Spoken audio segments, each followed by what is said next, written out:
হলো fly wheel, ইঞ্জিনের রিয়ার সাইডে থাকবে, পিছনের সাইডে থাকবে। ফ্লাই হুইলের সাথে একটা ক্লাচ প্লেট থাকবে, তো ক্লাচ প্লেট থাকবে। এবার এই ফ্লাই হুইল থেকে ক্লাচ প্লেটের শক্তি আসবে, সেই শক্তিটা সংযোগ বা বিচ্ছিন্ন করার জন্য এই প্রেসার প্লেট ব্যবহার করা হয়েছে।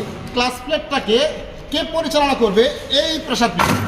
প্রেসার প্লেট ক্লাচ প্লেটকে ফ্লাই হুইলের সাথে সংযোগ করবে, বিচ্ছিন্ন করবে।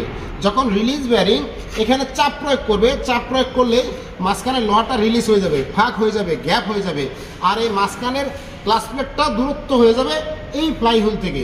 তখন ক্লাচ প্লেট একা একা বসে থাকবে, ফ্লাই হুইল ঠিকই ঘুরবে, প্রেসার প্লেট ঠিকই ঘুরবে, মাঝখানে শুধু ক্লাচ প্লেটটা দাঁড়ায় থাকবে।